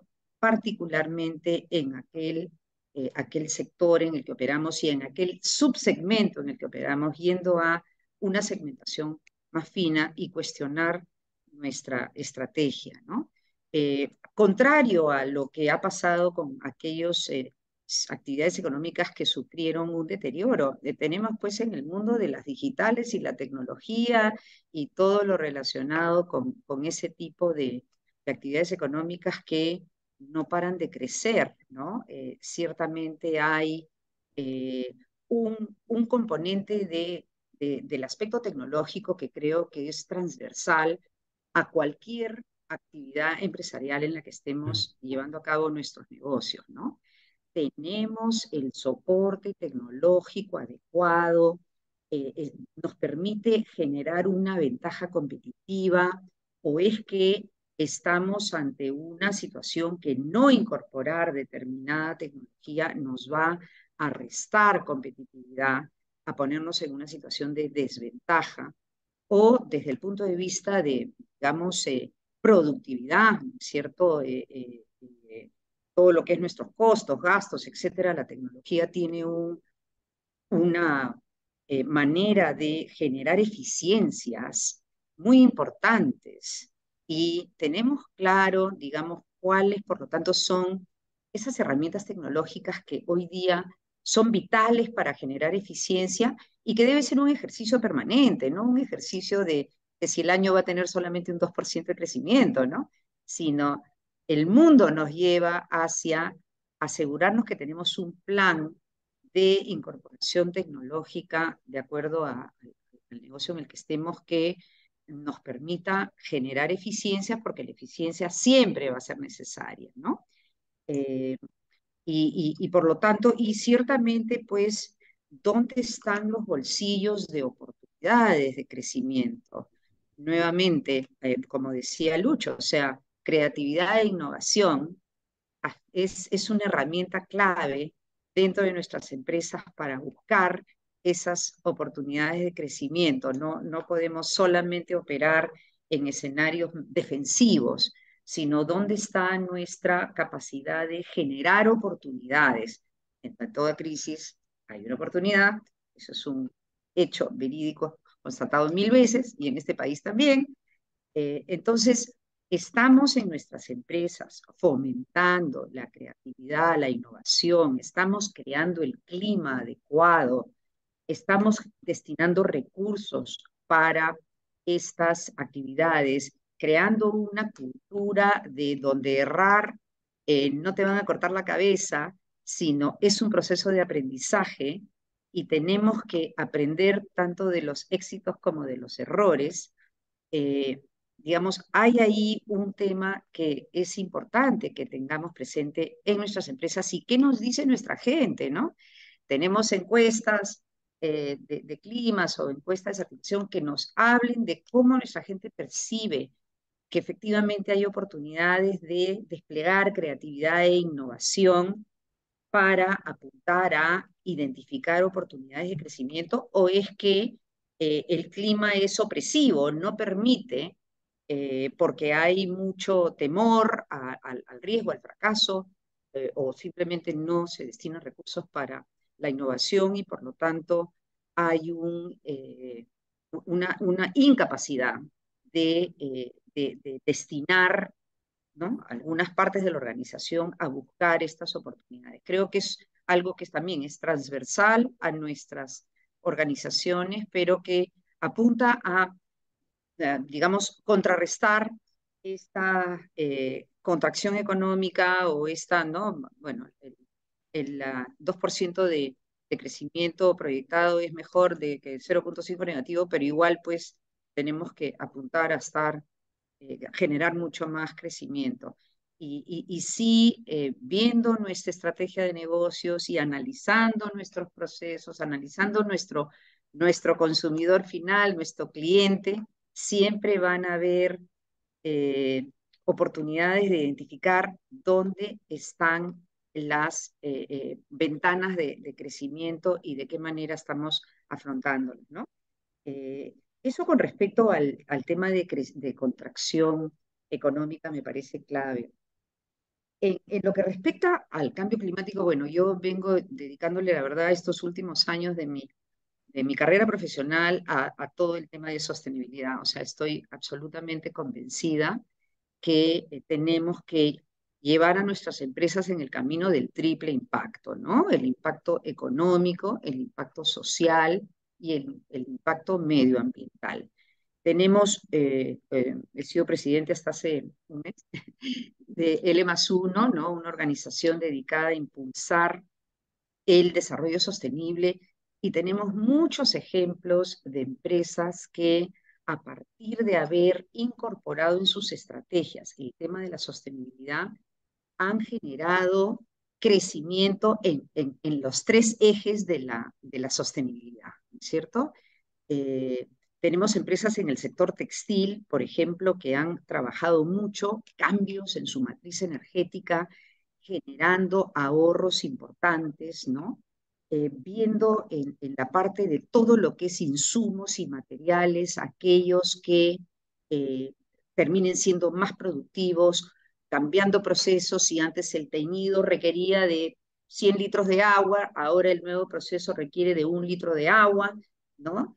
Y eso genera no solamente ahorros, sino, por supuesto, impacto en factores medioambientales, y todo esto al final redunda también en capturar, abrir mercados, capturar clientes que están cada vez más exigiendo eh, incorporar las estrategias de sostenibilidad en las empresas, ¿no? Entonces, la recomendación, la mirada que ofrezco, digamos, desde esta perspectiva es sobre todo para aquellas empresas que están destinadas a la exportación. O sea, las empresas exportadoras no se salvan de realmente poner en máxima prioridad las estrategias de sostenibilidad porque hay una exigencia del mercado internacional que cada vez es más fuerte, dominante en aspectos climáticos ciertamente, pero también en aspectos sociales, ¿no? Yendo al aspecto social, por supuesto, esto empieza por de qué manera estamos gestionando a nuestra fuerza laboral interna y luego la parte externa que tiene que ver con nuestras comunidades en las que operamos, por empezar por lo más relevante y cercano a la empresa, ¿no? Y aquí en la parte pues interna, eh, nuevamente, ¿no? Está comprobadísimo por miles de estudios que si tenemos una fuerza laboral con factores positivos de gestión humana, vamos a tener mucho mayor productividad, competitividad, espíritu de cuerpo, en fin, comprometidos con el propósito de la empresa, o sea, todo aquello que al final hace que nuestra organización sea más competitiva, más comprometida y por lo tanto realmente estamos, pregunta, ¿no? Estamos ante una evaluación de nuestra gestión humana interna hacia nuestro propio personal. Estamos cumpliendo con aquellos elementos que producen ese tipo de resultados, o sea, de mayor productividad, etcétera, porque hay eh, salarios justos, hay, digamos, cumplimiento de lo que es la paga, pero también temas de salud, temas de bienestar del empleado, en fin, aquello que tiene que sean pues los puntos más importantes para la actividad económica en la que estamos, ¿no? Y luego están pues los factores externos que tienen que ver con las comunidades en que operamos. Por ejemplo, en esto del agro, ¿no? El fenómeno del agro en el Perú, en La Libertad, bueno, en Ica, ¿no? Pleno empleo, se pelean por el recurso humano, las empresas, en La Libertad hay muchas empresas en el mundo agroindustrial, también se pelean por el factor humano, y la pregunta es, ¿cómo retengo a mi personal? ¿Cómo retengo? No puedo estar contratando todos los años, y particularmente para las campañas agrícolas, y teniendo que entrenar, capacitar para la productividad que busco, ¿no? Entonces ahí hay muchas actividades que las empresas exitosas, sostenibles, están haciendo para generar capacidades de retención a partir de fidelizar a tu empleado cuando estás captando de las comunidades en las que operas, ¿no? Desde temas de salud, temas de educación, en fin, ¿no? Reconocimientos, una serie de mecanismos. Nuevamente la pregunta para ustedes, para mí sería, ¿qué está pasando? ¿De qué manera estamos teniendo estrategias que tienen un impacto positivo social, particularmente directo a aquellas comunidades en las que estamos dirigidos, ¿no? Por supuesto, si ya uno piensa en un grupo más grande de grupos de interés, pues tenemos trabajos que hacer a nivel de social, a nivel de clientes, a nivel de proveedores, a nivel de ¿no? Los demás, digamos, stakeholders que tienen que ver con nosotros, ¿no? Y todo esto al final redunda en crecimiento económico. Tenemos que, tarea, ¿no? ¿cuál es nuestro propósito para empezar? Tenemos un propósito, ese propósito está conectado con el mundo, con el mundo de la sostenibilidad, y de qué manera hemos desplegado aquello que sea crítico. La sostenibilidad es un elefante que se come de a poquitos. Evidentemente no podemos decir que en 3 años vamos a ser recontrasostenibles, ¿no? Pero tenemos que empezar por mapear nuestros principales riesgos en aspectos de sostenibilidad. ¿Cuáles son aquellos que nos podrían tumbar el negocio, que nos podrían hacer quedar sin negocio porque se genera pues alguna situación de mala reputación empresarial por algún, o simplemente la competencia nos salta por encima, ¿no? Eh, hacer un mapeo de nuestros principales riesgos y luego trabajar en estrategias de sostenibilidad en cada uno de estos componentes y desplegarlos en la organización, y realmente eso genera un cambio sustancial, tremendamente potente, y en lo que respecta pues al factor climático entra en la parte ambiental y entra en la parte de nuestra estrategia de negocio, ciertamente, ¿no? De qué manera estamos, por ejemplo, en agro, previendo, aún sí el riesgo del niño del 2024 ha bajado sustancialmente, pero eso no previene que tengamos preparadas nuestras operaciones para minimizar los impactos que pudieran haber por los diferentes frentes, ¿no? Que tienen que ver con el clima, con las inundaciones, con los fletes, con poder sacar nuestra mercadería, etcétera, ¿no? La fragilidad estatal es un tema, o sea, quizás yo hubiera empezado por ahí. La verdad es que nuestro gran tema desde el punto de vista empresarial, aquellos que no estamos en política, pero al final no podemos abstraernos de la política, ¿no? ¿De qué manera estamos, ya sea en colectivos empresariales, que probablemente es la mejor manera de actuar, pero desarrollando estrategias para prevenir un desastre político en las próximas elecciones del 2026, ¿no? De qué manera estamos contribuyendo con nuestras diferentes poblaciones. Por ejemplo, el sur del Perú es una población absolutamente crítica para lo que vaya a suceder en las elecciones del 2026.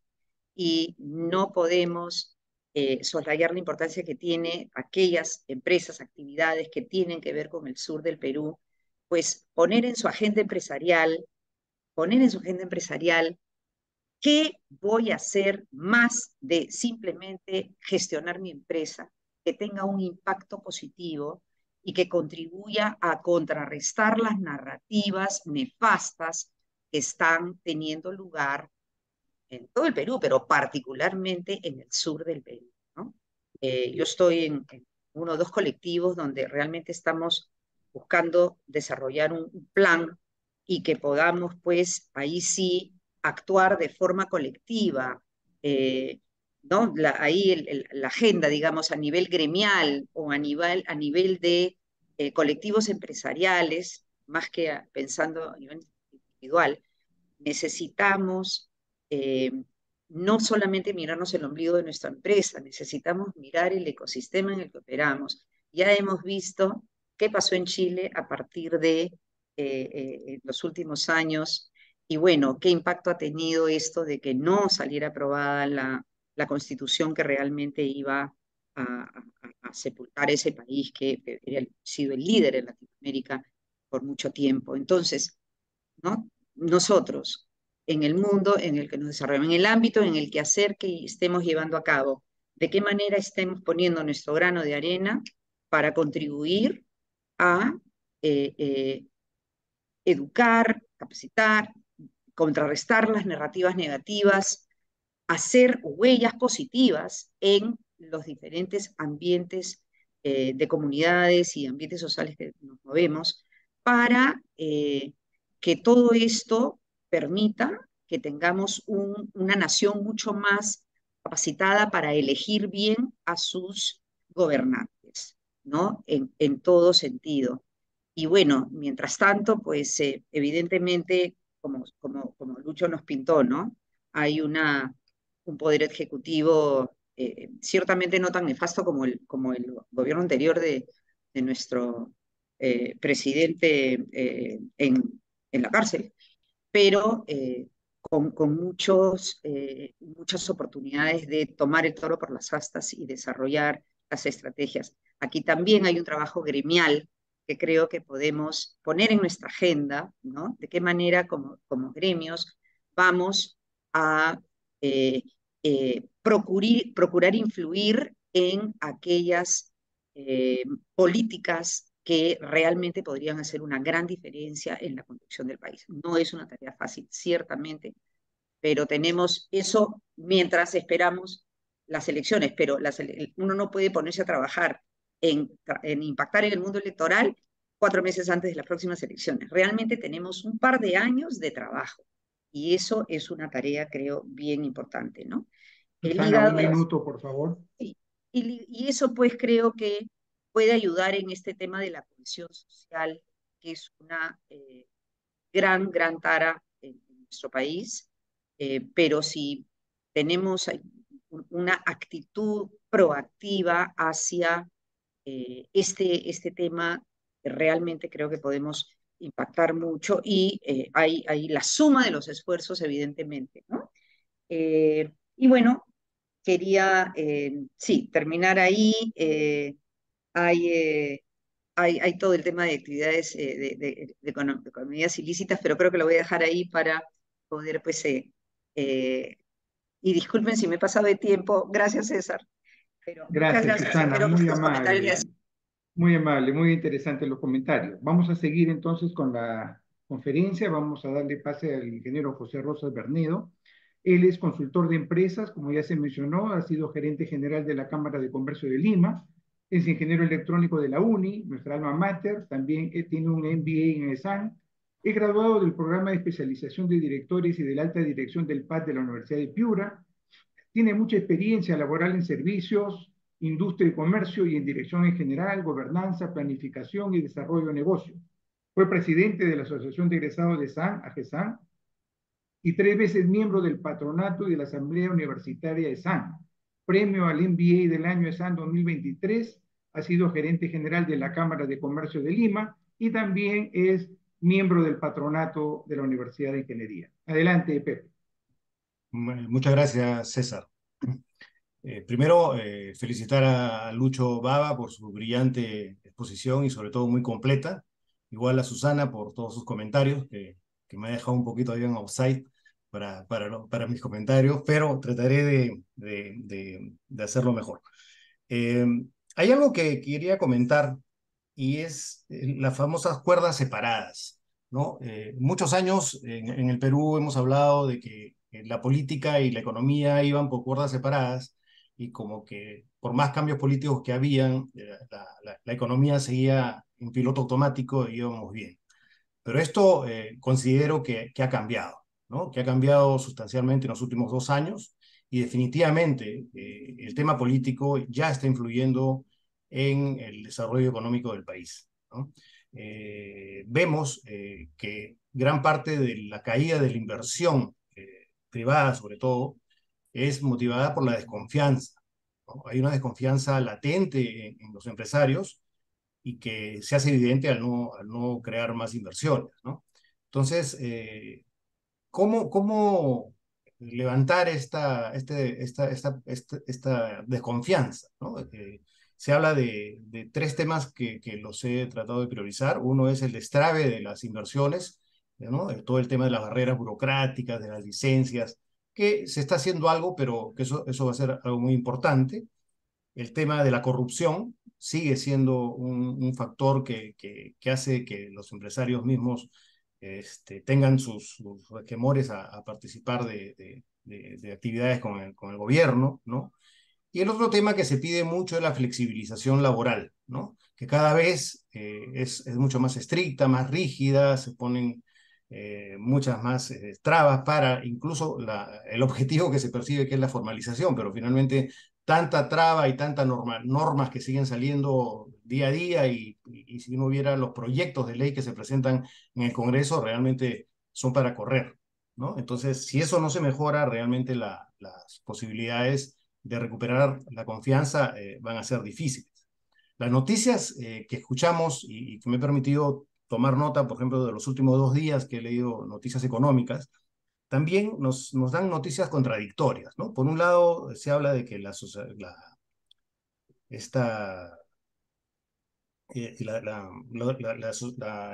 institución que promueve la infraestructura, la Autoridad Nacional de Infraestructura, ¿okay? Está lanzando 104 horas por 3.304 millones.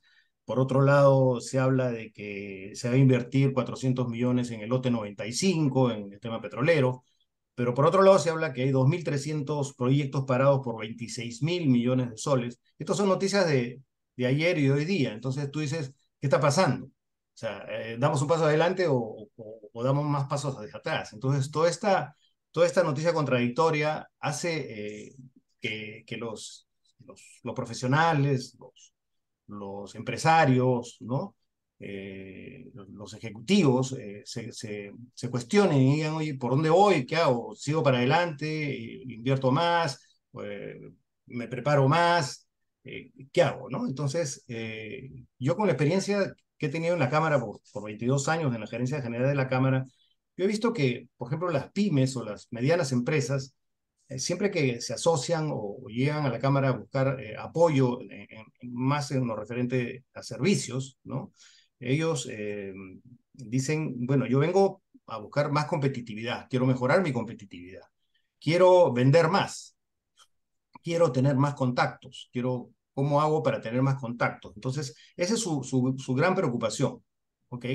Aunque la razón de ser de un gremio realmente es la defensa de los intereses, ¿no? Y dentro de ellos está lo que ha mencionado Susana, que hay que crear conciencia política para tener una mejor posibilidad de elegir al candidato más idóneo para las próximas elecciones. O sea, todo eso es parte de un gremio, pero en lo que se refiere a las posibilidades de que las empresas se puedan desarrollar o los empresarios se puedan desarrollar, vienen y quieren hacer eso, ¿no? Entonces, yo voy a tratar de dar algunas herramientas o algunas oportunidades que se podrían presentar este año para los que nos están escuchando en esta conferencia, ¿no?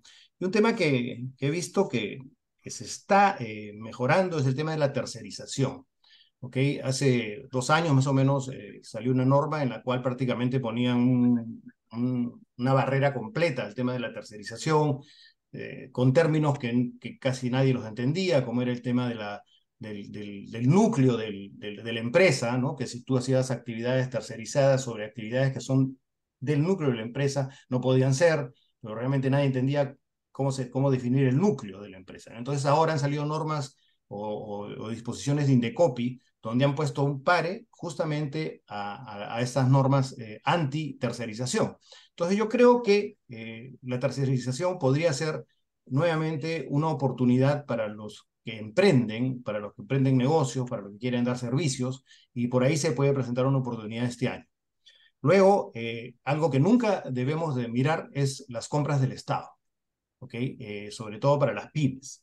Quiero mencionar de que en el año 2023, solamente en bienes, el Estado ha comprado 9.500 millones de soles, perdón. Y en servicios se han gastado 45.500 millones de soles. Quiere decir que el comprador más grande del país es el Estado, ¿ok? Y en teoría, el 40% de estas compras deberían ir a las pymes, ¿ok? No se hace porque muchas veces no se postulan porque hay temor en participar en los procesos de compra del Estado, mucho papeleo, que me pagan tarde, etcétera, ¿no? Pero yo los invito a que averigüen más sobre el tema de los procesos de compra del Estado, porque una vez que uno agarra cierta experiencia en preparar los documentos y armar los expedientes para presentarse a los procesos de compra del Estado, se les va a hacer más fácil. Ahora incluso las facturas se pueden llevar al factoring, y entonces también es una posibilidad de financiamiento con las compras del Estado. Quiero invitarlos a que sigan con eso, a que lo tengan en consideración dentro de las posibilidades de crear mercados para sus empresas. También que quería mencionar el factoring, como lo acabo de hacer, es una oportunidad de financiamiento que está creciendo. Yo creo que el 2024 se va a consolidar mucho más. Cada vez hay más empresas financieras que están dedicadas al factoring. lo cual, que es la compra, de alguna manera, el financiamiento de las facturas negociables, ¿no? que generan las empresas y que, de alguna manera, permiten pues, el financiamiento de su capital de trabajo, ¿no? Eso deben tenerlo en cuenta. Lo otro es el uso de la inteligencia artificial, ¿no? Eso es, a veces uno lo ve como un riesgo, otro como oportunidades, pero creo que no nos queda otra que verlo como oportunidades. Es algo que ya está aquí, la inteligencia artificial, y esto va a generar de que muchos softwares que las empresas tienen, como los CRMs, los ERPs o software de recursos humanos, todo esto tienda a actualizarse, ¿no? A buscar nuevos desarrollos para esos software. Y ahí es donde entran quizás los ingenieros que nos están viendo en esta charla, puedan sacar provecho de ello, ¿no? O sea, ahí hay que utilizar mucho esta herramienta de la inteligencia artificial para buscar esta transformación digital que piden las empresas, ¿no? Aquí quiero tocar también el tema que es un riesgo que quizás lo aporto, Lucho, al cuadro que presentaste, que es la seguridad cibernética. Realmente las empresas y el mundo en general, hasta las personas, están unos sujetos a estos robos cibernéticos, a estas invasiones cibernéticas, estos hackers, a nuestros celulares, a nuestros servidores, hay bancos que han sido hackeados en forma completa, ¿no? Entonces, y no solamente en el Perú, sino a nivel mundial. Y yo pienso, porque yo participé en una conferencia post pandemia sobre los riesgos que podían haber, etcétera, y yo dije que una de las próximas pandemias, entre comillas, podría ser los ataques cibernéticos, porque eso puede paralizar al mundo. O sea, pueden paralizar aviones, pueden paralizar barcos, pueden paralizar, ya no pueden ser las bombas, pero sí pueden ser los ataques cibernéticos. Entonces, ese es un riesgo que creo que hay que tenerlo en cuenta a nivel global y, por supuesto, a nivel de las empresas. Y eso va a generar también trabajo. Eso puede generar desde hardware y software para las empresas que quieran protegerse contra estos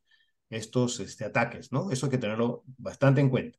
Luego, el tema del cambio climático, que lo ha conversado Lucho y Susana, creo que ahí también va a haber oportunidad para las personas que nos están escuchando, puesto que se van a desarrollar o van a seguir implementándose las nuevas formas de energía, las energías limpias, ¿no? Ya sea eólica, ya sea solar. Entonces ahí se van a necesitar equipos, se van a necesitar instalaciones, se van a necesitar redes para todo esto. Y creo que también ahí hay una oportunidad. Entonces hay que fijarnos en las oportunidades que vienen justamente, a veces basadas en estos riesgos, son riesgos, pero también oportunidades, como dijo Susana, y así lo estoy enfocando yo por el lado de las oportunidades. Esto de aquí, del cambio climático, ya lo dijo Susana, también va a generar muchas más regulaciones. Esas regulaciones, sobre todo para los exportadores, ya la Unión Europea ha señalado muy claramente una serie de regulaciones y normas que se van a tener que cumplir a partir del año 2025 y que si no las cumplen no van a entrar los productos peruanos a Europa. Entonces, todo eso pasa pues por certificaciones, por mejoras de procesos, que también son oportunidades, creo yo, para los profesionales que nos están escuchando en esta conferencia. También no quiero dejar de lado el esfuerzo que está haciendo el gobierno en el financiamiento a las pymes, ¿no? Acaba el ministro hace unos días de decir que el fondo de financiamiento lo va a subir a 15.000 millones de soles. Sabemos que a veces no llegan a las pymes completamente, pero hay que hacer el esfuerzo con los bancos y tratar de lograr un financiamiento sobre todo barato y de buen plazo como para poderlo prepagar tranquilos, ¿no? Los procesos de exportación y de importación también siguen vigentes. Acordémonos que no solamente las exportaciones son los negocios más importantes. Muchas veces las importaciones son mucho más fáciles incluso de convertirse en negocio porque no tienes que tener grandes producciones, sino puedes importar lotes pequeños o lotes medianos, puedes diversificar productos. Hay TLCs con casi todos los países importantes del mundo. Estamos buscando ahora un nuevo TLC con la India. No dejen de averiguar eso. Y por mi experiencia, les recomiendo la Cámara, pero también hay otros gremios que lo tienen. Hacen conferencias gratuitas con respecto a cómo usar el TLC con China, cómo usar el TLC con Estados Unidos, cómo usar el TLC con la Unión Europea, cómo importar, cómo exportar. Esa línea de negocios no la pierdan, síganla y yo creo que les va a traer muy buenos resultados, ¿no? Creo que incluso las importaciones, como le digo yo, es para escalas de inversión menores, ¿no? No son grandes recursos que se necesitan, como es sí el caso de alguna exportación, ¿no? Y luego, simplemente para terminar, Lucho y César, estamos metidos en los famosos procesos de transformación. Ya no es la transformación digital netamente, sino los procesos de transformación en general. Las empresas tienen que replantearse todo, tienen nuevamente que fijar sus objetivos, sus estrategias, como dijo Susana, y en función de eso, fijar qué recursos necesitan, recursos humanos, recursos tecnológicos, recursos de infraestructura, pero esos procesos de transformación, las empresas los están siguiendo, los están comenzando a implementar, y uno de ellos es la transformación digital, pero ahora son procesos de transformación ya que tocan la empresa en general, y si no se acomoda la empresa a esta transformación que se tiene que dar en función a todos estos temas que se han tocado hoy día, que han sido, creo, muy importantes, sobre todo estas matrices que ha presentado Lucho, las empresas no van a salir adelante. Los ejecutivos y los profesionales, si no se preparan y no se capacitan como debe ser, también van a perder mercado como profesionales, ¿no? Entonces, eso es, César, lo que quería mencionar. Un poquito creo que me he salido de la línea de las proyecciones económicas, pero eso es lo que quería dar un poquito de dónde ver las oportunidades que se puede presentar este año para las personas y empresas. Muchas gracias, Pepe, muchas gracias. Súper claro y yo creo que esto va a ser de gran provecho para todos los participantes. Entramos a la parte final, que es las preguntas, que va a estar a cargo del ingeniero Filiberto Revilla, quien es el secretario de Relaciones Públicas del patronato. Adelante, Filiberto. Gracias, César. Buenas noches con todos. Bueno, por cuestiones de tiempo vamos a reducir las preguntas. Tenemos 3 preguntas para el ingeniero Abanacao. Ingeniero, le agradecería ser concreto en las respuestas, por favor. Bueno, son preguntas del público. La primera pregunta del señor José Cotos. Retirando al sector minero, ¿qué industrias o servicios nos pueden impulsar y sacar adelante? Porque tenemos muchos países que no tienen minería y están pues más desarrollados, ¿no? Y también cuando salga a competir el grafeno en cables eléctricos, va a caer el precio del cobre. Entonces, ¿qué industrias o servicios adicionales pueden impulsar? Bueno, en general, por eso habla de la innovación y la creatividad, ¿no? Por ejemplo, hace 20 años nos preguntábamos por qué Perú es productor de oro importante en el mundo y no hacemos joyas, ¿no? Y el oro viaja a Italia y de Italia va a los mercados, ¿no? ¿Y por qué no hacemos eso en el Perú, ¿no? ¿O por qué los peruanos no podemos ahorrar en oro, ¿no? Este, y las respuestas eran medias locas, ¿no? Por ejemplo, uno era de que si se hacen joyas en el Perú, el joyero tiene que pagar el IGB, ¿no? Entonces era mejor importar oro para los joyeros, ¿no? Algo tan sencillo como eso, ¿no? Hay que eliminar el IGB, ¿no? Y hacer algo así como internamiento temporal para los joyeros y que no paguen IGB, de tal manera de promover la industria de joyería en el Perú y poder entrar con TLC a Estados Unidos, como dice José, ¿no? ¿O por qué exportamos, digamos, después de la fundición el cobre y no hacemos producto terminado, ¿no? Esas son las grandes incógnitas que todavía no son resueltas. Ojalá que el litio no se exporte, ¿no? En materia prima, si no se elabore, digamos, producto intermedio, producto terminado en el Perú, ¿no? Y ahí se abre entonces un mundo grandioso, ¿no? De manufactura, de comercialización, de servicios que el Perú, siendo una potencia minera, no ha desarrollado convenientemente, ¿no? Creo que ahí hay un tema importante. Creo que el precio del cobre va a seguir alto durante por lo menos 4 o 5 años, ¿no? Creo que el grafeno va a venir después ¿no? Pero el déficit calculado de cobre en el mundo es muy grande, ¿no? Muy, muy grande. Y creo que las yacimientos de cobre en el Perú, ¿no? Que no están explotadas, este, son una expectativa, digamos, grande para cualquier gobierno que digamos, mire el futuro, ¿no? Y necesita recursos para poder, digamos, tener una economía diferente en el Perú, ¿no? Ojalá los empresarios mineros tengan esa visión de avanzar un poco más en la elaboración de, de productos que tengan mayor valor agregado, ¿no? Acuerdo, ingeniero. La segunda pregunta del señor Juan Carlos Barandiarán está referida a la economía informal. ¿Cómo nos puede afectar la cantidad de dólares que ingresa a la economía, ¿no? Y que no ingresa a la banca, proveniente justamente de las actividades informales como la minería informal, el narcotráfico? ¿Cómo nos Sí, puede afectar esto a esta a economía? ver, algunos datos, ¿ya?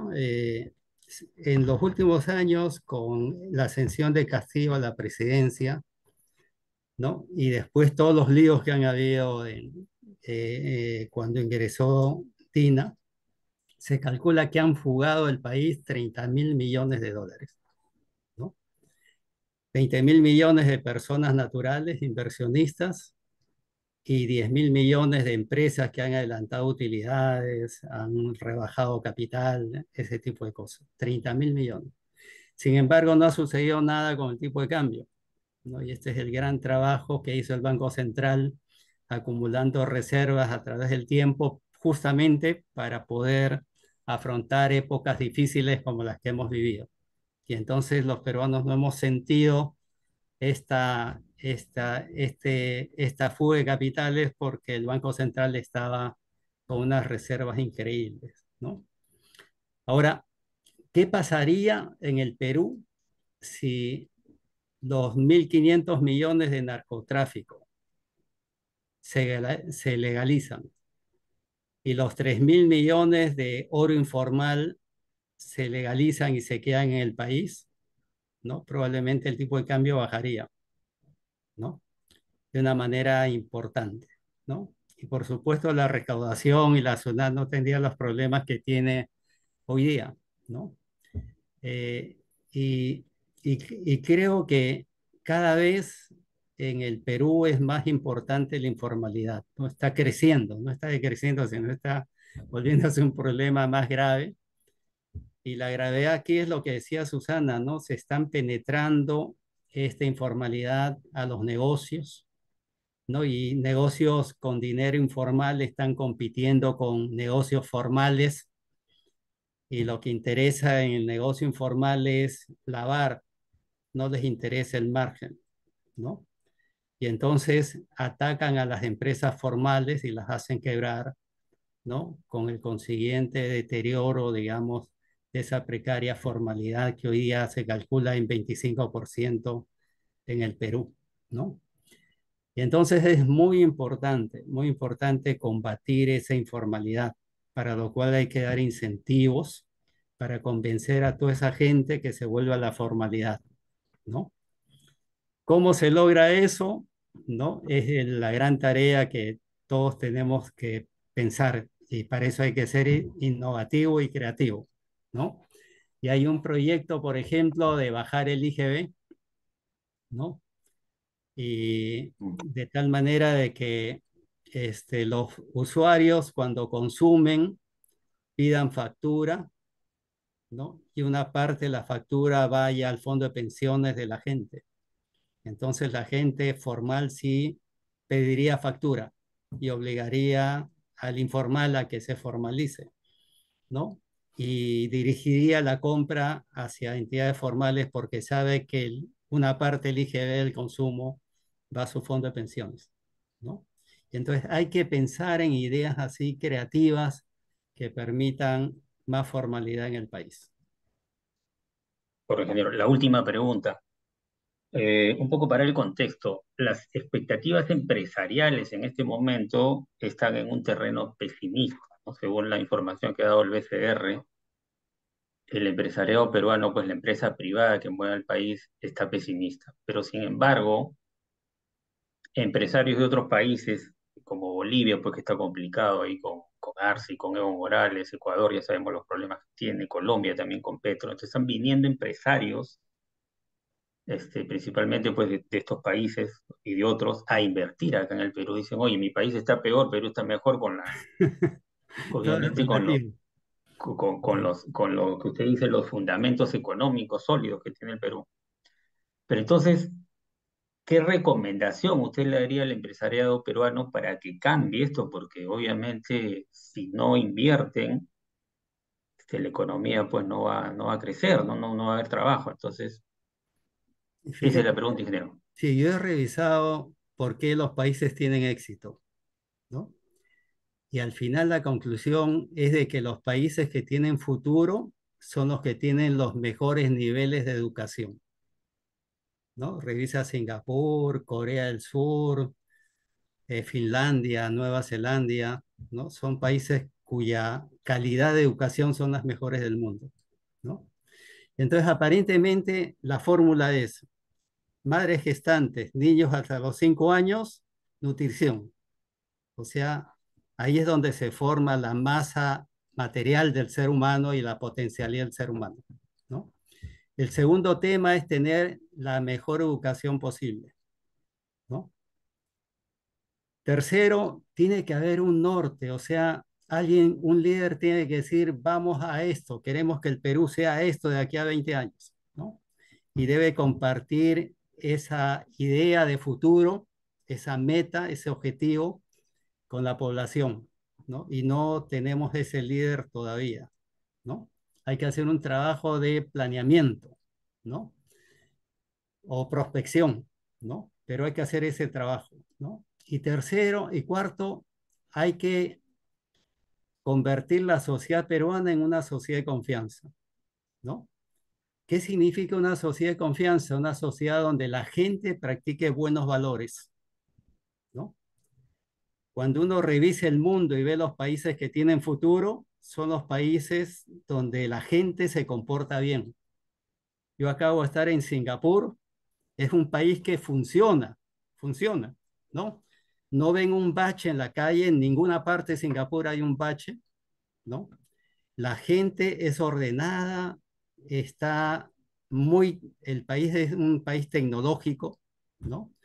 Las leyes se cumplen, ¿no? Ahí no te roba nadie, nadie roba, ¿no? Si alguien bota un chicle en la calle, $3,000 de multa. Y si alguien tiene droga, muere, ¿no? Porque la pena es de muerte.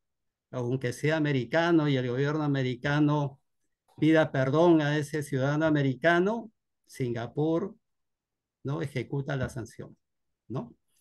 Así ha sido históricamente, ¿no? Entonces, tiene que haber orden, ¿no? Pero la gente tiene que practicar buenos valores, ¿no? Y si ustedes van a Finlandia, van a Singapur, van a Suiza, ¿no? La gente cree en la palabra, ¿no? Porque practican buenos valores, ¿no? Y entonces el país camina. Y cuando el país camina, los inversores invierten, ¿no? Es un motivo de atracción de inversión, ¿no? Cuando un boliviano, un chileno viene al Perú, es porque es agresivo, tiene capacidad de asimilar riesgos y porque el incentivo para invertir en el Perú es muy alto, o sea, la renta es muy alta, ¿no? Esos son los inversores que vienen a países como Perú, ¿no? Pero la regla general es de que para invertir en un país, uno tiene que confiar en el gobierno de ese país, en el poder judicial, ¿no? En que la gente se porta bien y practica buenos valores, ¿no? Así que esa es la gran tarea del Perú para los próximos años. Muchas gracias, ingeniero. Interesantes recomendaciones. Vamos a aplicarlas. Extraordinario. Adelante, César. Gracias, Filiberto. Muchísimas gracias a todos los participantes, especialmente al ponente, el ingeniero Luis Babanacao, y a los panelistas, ¿no? Pepe Rosas, Susana Eléturo. Nos llevamos varias tareas, acá he apuntado. Innovativo y creativo. Hay que apuntarlo y leerlo todos los días. Hay que ser innovativo y creativo. Y por supuesto, los valores. Tiene usted toda la razón, ingeniero. Tenemos que practicar y con el ejemplo, ¿no? Porque eso es lo que se necesita. No solamente hablarlo, sino practicarlo, ¿no? Yo creo que ese es el gran reto que tenemos todos. Bueno, agradeciéndoles a todos los participantes, han estado participantes de varios países también, de varias regiones acá del Perú. No se preocupen que le vamos a hacer llegar la excelente presentación del ingeniero Babanacao, así como el video, la grabación, ¿no? Todo va a ir a los correos con los cuales ustedes se han registrado. Excelente la presentación del ingeniero José Rosa Bernedo, igualmente los comentarios de la señora Susana Eléturo. Con esto esperamos encontrarlos en la próxima conferencia que estará programada para fines de febrero de este año. Muy buenas noches y lo mejor para todos ustedes. Gracias. Nos vemos, José, Gracias. Fuerte Filiberto, abrazo a todos. César. Chao. Nos vemos, Gracias. Armando. Chao. Hasta luego a todos.